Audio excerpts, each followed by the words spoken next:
अस्सलाम वालेकुम, कैसे हैं आप सब लोग। Welcome back to my channel, welcome back to another vlog. तो आज का व्लॉग कर रही हूँ मैं शाम के टाइम से स्टार्ट। और अभी ये वाली जो साइड टेबल है ना, जो मेरी साइड पे पड़ी हुई है, इसकी सेटिंग आप यकीन करें 1 साल हो गया था मैंने चेंज नहीं की थी, क्योंकि इरहा का यहाँ सारा सामान था, ट्रे में भी और बास्केट में भी। तो आज मैंने सोचा फाइनली जो है इसकी सेटिंग चेंज कर देनी चाहिए, क्योंकि अभी इरहा बड़ी हो गई है और चीज़ें जो है वो थोड़ी कम यूज़ होती हैं। तो बाकी का जो सारा सामान है वो, जैसे इसका पाउडर होता था बाहर, वो भी मैंने अंदर ड्रॉर में रख लिया है, लोशन भी अंदर ड्रॉर में रख लिया, और सिर्फ ये वाली एक बास्केट रखी है जिसमें इसका पाउडर मिल्क होता है, और साथ में एक स्प्रे बॉटल, और साथ में एक पानी की बोतल। तो इस तरह ये वाली चीज़ें यहाँ रखी हैं। बाकी पूरी साइड टेबल जो है वो मैंने अच्छे तरीके से साफ़ कर ली, और ड्रॉर में मैं इस तरह चीज़ें रखती हूँ, बहुत ज़्यादा आसानी हो जाती है और कमरा नीट भी बहुत ज़्यादा रहता है। और यहाँ जी इरहा अपने बाबा के साथ लेटी जो है वो इंजॉय कर रही है अपनी पोएम्स टीवी पे, और देखिए कितने स्टाइल से लेटी हुई है। और बहुत सारे मुझे जो है वो मैसेज आ रहे थे कि आपने जो है वो व्लॉग अपलोड क्यों नहीं किया, आप व्लॉग अपलोड क्यों नहीं कर रही, आप कहाँ हैं, कब करेंगी व्लॉग अपलोड। तो व्लॉग अपलोड ना करने की रीज़न ये है कि आजकल मेरी तबीयत ठीक नहीं रहती, बहुत अजीब सा दिल है, और जैसे होता है ना बंदा डिप्रेशन में, तो वैसे मुझे लगता है कि मैं जैसे डिप्रेशन में हूँ। और उसके अलावा ये कि इरहा से भी टाइम नहीं मिलता, और ये कि मेरा आजकल किसी से बात करने को दिल ही नहीं करता। लोग इतने अजीब होते हैं ना कि मतलब बहुत कुछ लोग होते हैं बहुत आपका दिल दुखाते हैं, तो उनकी वजह से ना इंसान जो है ना फिर किसी से और से भी बात करने को दिल नहीं करता।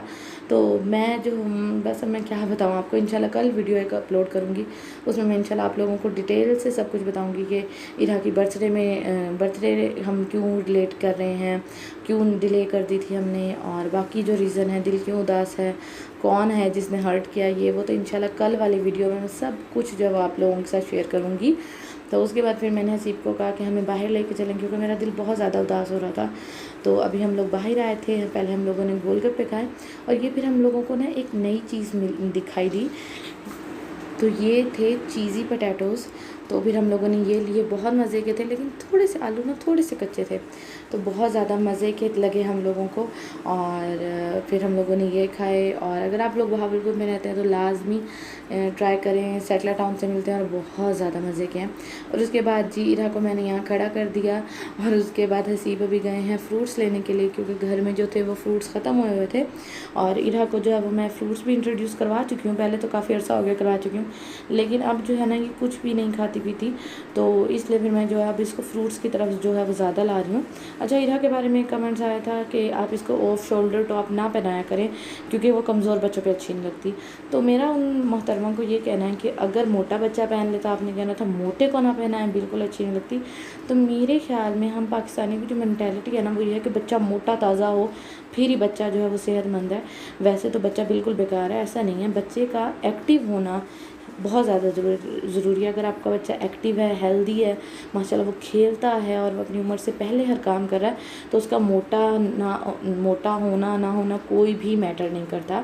तो जब हम लोग घर आए तो जी आंटी ने ये बनाया हुआ था केक, और किसके लिए बनाया था ये जी, परात में पड़ा, हम लोग इसको परात कहते हैं। तो ये बनाया था रानी बाजी के बेटे के लिए आंटी ने केक, क्योंकि उसकी बर्थडे थी। तो आंटी ने कहा चलो मैं ना तुम्हारे बेटे के लिए केक बना लेती हूँ, क्योंकि वो बाकी ना तैयारी करती फिर रही थी। रोटियाँ काफ़ी सारी उन्होंने बनाई, तो अपने मतलब मेहमानों के लिए। तो आंटी ने कहा चलो मैं केक बनाती हूँ, और साथ में आंटी ने हम घर वालों के लिए भी छोटा सा ये वाला केक बनाया। और ये यकीन करें आप लोग, इतना मज़े का था ना केक, मैं वॉइस ओवर कर रही हूँ, मेरा फिर दिल कर रहा है खाने को। और जो इसके ऊपर आपने वाइट ये देख रहे हैं ना, ये आंटी ने खुद ही घर में कुछ बनाया था, और बहुत ज़्यादा मज़े का था, और बहुत बहुत बहुत ज़्यादा हम लोगों ने इन्जॉय किया ये केक खा के। आंटी ना माशाल्लाह कुकिंग करती रहती है, और बेकिंग करने का आंटी को बहुत ज़्यादा जो है वो क्रेज़ है। और ये भी आता होता है कमेंट कि आप आंटी की हेल्प क्यों नहीं करवाती। तो आपको ये भी पता होगा कि बूढ़े लोग जो होते हैं ना, उनसे बैठा बिल्कुल भी नहीं जाता। और मेरी सास तो टिपिकल सास है ही नहीं ना कि बहुओं से कहें उठो उठो काम करो, ठीक है। हर किसी की अपनी ज़िम्मेदारी, और हर कोई अपनी ज़िम्मेदारी बहुत अच्छे तरीके से पूरा कर रहा है, तभी जो है ससुराल में जो है हर कोई जो है वो सुकून से रह रहा है, किसी पे कोई जो है वो पाबंदी नहीं है। ठीक हो गया। तो उसके बाद जी फिर ये है जी रात का टाइम, और अभी इरा को मैंने सुलाया था और मैं यहाँ बना रही हूँ लिस्ट, क्योंकि कल हम लोगों ने जाना है बाहर और हसीब को बैंक में काम है, वहाँ जाना है, और मैंने वेस्टर्न यूनियन भी जाना था। और उसके बाद जो है फिर हम लोगों ने सोचा था कि कल थोड़ी सी जो शॉपिंग है वो भी कर लेंगे, क्योंकि काफ़ी अर्सा हो गया था हम लोग शॉपिंग पे भी नहीं गए थे, और घर जो चीज़ें ज़रूरी थी ना वो भी थोड़ी ख़त्म हुई थी। तो मैंने कहा चलो हसीब जी मैंने लिस्ट बना लेती हूँ, क्योंकि बाहर जाने से पहले ना लिस्ट बनाना ना बहुत ज़्यादा जो है वो ज़रूरी है, क्योंकि मेरा दिमाग तो ऐसा है कि मुझे लिस्ट के बगैर ना चीज़ें जो है भूल जाती हैं, हालांकि बेशक वो सामने ही पड़ी हो तो वो भूल जाती है। कभी कभी तो ऐसा होता है कि लिस्ट में लिखी हुई चीज़ भी इंसान जो है वो लेना भूल जाता है। तो मैं तो यही करती होती हूँ कि ना मैं जो है वो लिस्ट बना लेती होती हूँ, और इससे ये होता है कि आपको कोई भी चीज़ जो है ना वो भूलती नहीं है।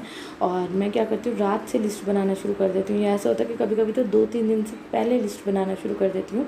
उससे ये होता है कि जब मुझे कोई चीज़ भूल के भी याद आ जाती है ना, तो फिर मैं जो वो चीज़ें ना वो दोबारा जो है वो ऐड करती रहती हूँ। हसीब से पूछती रहती हूँ, आंटी वगैरह से भी पूछ लेती हूँ कि आप लोगों को कुछ बाहर से चाहिए तो मुझे बता दें, ताकि वो मैं अपनी लिस्ट में ऐड कर लूँ, ताकि वो मैं ला सकूँ। तो लिस्ट बनाना ना बहुत अच्छा है। मैं कभी कभी मोबाइल पे भी बना लेती हूँ, लेकिन मोबाइल से फिर मैं ज़्यादातर वीडियो शूट कर रही होती हूँ, तो फिर मैं कोशिश ये करती हूँ कि मैं मोबाइल से ना बनाऊँ, मैं ऐसा करूँ कि अपने ना मतलब इस तरह ना डायरी पे जो है ना वो लिख लूँ। इससे ये होता है कि बंदा ना पेज से देखता जाता है और जल्दी जल्दी जो है ना वो सारा काम जो है वो हो जाता है, और लिस्ट जो है वो आपके पास रहती है, और मोबाइल जो है वो बच्चों को पोएम्स लगा के भी दे सकता है। और ये जी है नेक्स्ट मॉर्निंग का ब्लॉग, और ये है दोपहर का टाइम। अभी हम लोग सो के उठे थे और सारा काम वगैरह मैंने किया, और काम से फ्री होके अभी जी हम लोग जा रहे हैं। पहले हम लोग जाएंगे 2-3 जगहों पे हम लोगों ने जाना है, इरा का काफ़ी सारा सामान लाना है। तो पहले हम लोग जाएंगे वेस्टर्न यूनियन, उसके बाद हम लोग जाएंगे जॉन की फ्रेंचाइज, फिर हम लोगों ने जाना है बैंक, और उसके बाद जो है हम लोगों ने जाना है जी इम्तियाज़। तो भावलपुर में जो लोग रहते हैं उनको पता होगा कि इम्तियाज़ ओपन हुआ है, और मैं नहीं जा सकी थी।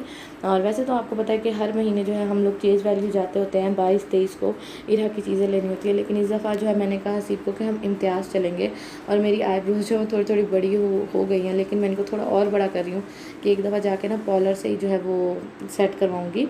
तो जी इरा को भी आप लोग देख रही थी कि इसके बाबा बार बार उतर के कहाँ जा रहे हैं। और जब से इरा को टांगे लगी है ना माशाल्लाह, ये चलना शुरू हुई है, तो अब इसका यही होता है कि मैंने ना गोद में बैठना, ना मैंने चेयर पे बैठना, बस मुझे छोड़ दो, मैं चलती रहूँगी। माशाल्लाह बहुत प्यारा चलती है, इसको देख के इतना प्यार आता है ना मुझे। उसके बाद जी वेस्टर्न यूनियन से होने के बाद अभी मैं और इरा बैठे हैं गाड़ी में, और हसीब जो हैं वो गए हैं जी पैकेज करवाने, जोंग की डिवाइस का पैकेज करवाने। क्योंकि मैं पहले वैसे जैज़ का पैकेज करती होती थी, लेकिन फिर जैज़ की ना यहाँ स्पीड बहुत कम आती है, तो फिर मैं व्लॉग्स इसलिए अपलोड नहीं कर सकती थी। तो इसलिए फिर अब मैं जो है वो डिवाइस का पैकेज करवाती होती हूँ। और इरा की माशाल्लाह ये शैतानियाँ जो है वो चलती रहती हैं, माशाल्लाह ये शरारतें करती रहती है, कपड़ा उठाती है, साफ़ करती है सीट को, फिर कपड़ा नीचे फेंक देती है। तो माशाल्लाह इसकी ना यही जो है ना शरारतें चलती रहती हैं।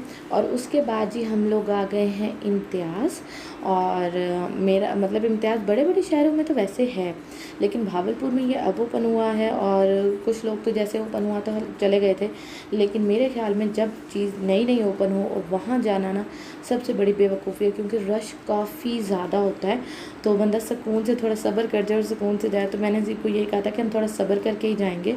तो जो इम्तियाज़ है वो बेसमेंट में है और बहुत बड़ा है, हर चीज़ है। मतलब सबसे बड़ी बात ये कि चेज़ वैल्यू और इम्तियाज़ में क्या फ़र्क है कि चेज़ वैल्यू पे ना आपको ग्रॉसरी नहीं मिलेगी, और बाकी जो कपड़े वगैरह हैं, बाकी सब चीज़ें हैं, लेकिन इम्तियाज़ पे ये है कि आपको ग्रॉसरी मिल जाएगी।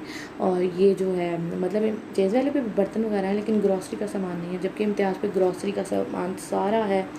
तो ये है।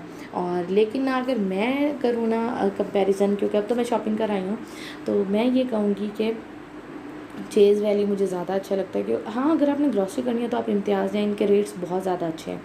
लेकिन अगर आपने बच्चों के कपड़े लेने हैं तो उसके लिए मैं आपको रिकमेंड करूँगी कि चेज़ वैल्यू ज़्यादा बेहतर है, क्योंकि वहाँ वैरायटी बहुत ज़्यादा है। यहाँ भी बच्चों के कपड़े थे, लेकिन इतनी ज़्यादा मुझे वैरायटी नहीं लगी, और वहाँ बहुत ज़्यादा वैरायटी है। तो यहाँ से मैंने जो चीज़ें ली हैं, काफ़ी कुछ सामान जो है वो मैंने लिया है, वो इंशाल्लाह मेरे दूसरे चैनल पे आप लोग इस व्लॉग से पहले या इस व्लॉग के बाद मैं अपलोड कर दूँगी। तो आप लोग देखिएगा मैं क्या क्या चीज़ें लाई हूँ इम्तियाज़ से। और कितने की शॉपिंग हो गई, ना करते भी इतने पैसों की शॉपिंग हो जाती है कि इंसान जो है वो हैरान ही रह जाता है। और मुझे बहुत ज़्यादा मज़ा आया इम्तियाज़ में शॉपिंग करके। और क्योंकि केस वैल्यू में ही ग्रॉसरी का सामान बिल्कुल भी नहीं है, तो हमें ये ग्रॉसरी का सामान ना आधे से ज़्यादा बाहर से लेना पड़ता था। लेकिन मैंने यहाँ बहुत एक चीज़ मिस की कि यहाँ इरा की जो है ना, मतलब मुझे कपड़े नहीं मैं ले सकी क्योंकि मुझे इतनी अच्छी वैरायटी नहीं लगी। जो बात है, हाँ कुछ लोगों को अच्छी लगती होगी लेकिन मुझे नहीं अच्छी लगी। मुझे चेज़ वैल्यू इस लिहाज से ज़्यादा अच्छा लगता है। तो अभी जो है हम लोगों ने जो सारा सामान लिया, इरा के कपड़े वगैरह मैंने नहीं लिए, तो बाकी जो सारा सामान लिया है वो आप लोग मेरे दूसरे चैनल पे जाके देख सकते हैं। तो इम्तियाज़ से कुछ खाने पीने की भी चीज़ें ली हैं। और उसके बाद जी जब हम लोग इम्तियाज़ से निकले तो फिर जो है फिर हमने क्या किया जी, हम लोगों ने मतलब हम लोग यहाँ से देख रहे थे, हमने यहाँ से फ्रोज़न आइटम्स भी लिए हैं, केक्स वगैरह भी लिए हैं। तो फिर मैंने हसीब को कहा कि बस जल्दी जल्दी ना बिलिंग करवा लें और उसके बाद जो है वो हम लोग बाहर चलते हैं। लेकिन हसीब ने कहा नहीं, पहले पूरा घूम फिर लेते हैं। और यहाँ जी हम फ्रोज़न आइटम्स ले रहे हैं क्योंकि हसीब भी बहुत शौक़ से खाते हैं और मैं भी बहुत शौक़ से खाती हूँ। और अभी मैं इरा को भी इस तरह की चीज़ें जो है वो इंट्रोड्यूस करवा रही हूँ, लेकिन बहुत कम क्वांटिटी में, क्योंकि बच्चों के लिए चीज़ें अच्छी नहीं होती। बड़े तो हम हज़म कर लेते हैं, लेकिन ना बच्चे नहीं कर सकते। और यहाँ जी हसीब करवाने गए हैं बिलिंग। और जब हम लोग यहाँ से फ्री हो गए थे, बिल करवा लिया था, तो वापसी पे हम लोग रुके थे जी राइस खाने के लिए। और हमने खान बन्नू जो है उनके मशहूर बीफ पुलाव खाया था, जो कि मुझे बहुत मज़े का लगता है। और उसके बाद ही हम लोगों ने जाना था अपने पुराने मोहल्ले क्यों जाना था, क्योंकि जब भी मेरी यूट्यूब की इनकम आती है ना, ये मैं कोई शो ऑफ़ नहीं कर रही, तो जो अल्लाह ताला के नाम पे दिलाने वाले पैसे होते हैं ना, तो वो हम लोग वहाँ देते हैं अपने पुराने मोहल्ले। एक बेवा हैं उनको। तो बस ये कहूँगी कि अल्लाह ताला हम लोगों का दिया हुआ कबूल फरमाए और वो हमारे लिए दुनिया में भी जो है काम आए और हमारे लिए आखिरत में भी निजात का ज़रिया बने। आमीन सुबह आमीन। और यहाँ इरा को मैंने जो है वो सुला दिया था और हसीब गए हुए थे जो मतलब अल्लाह ताला के नाम पे जो देना दिलाना होता है वो करने, और मैं गाड़ी में बैठी हूँ। और उसके बाद जी हम लोग आ गए थे घर। क्या लाई हूँ इंशाल्लाह आप मेरे दूसरे चैनल पे देखेंगे, उसका लिंक मैं नीचे डिस्क्रिप्शन बॉक्स में डाल दूँगी। तो आज का व्लॉग ये था, अपना ख्याल रखिएगा, मुझे इरा और हसीब को दुआ में याद रखिएगा। अल्लाह हाफ़िज़।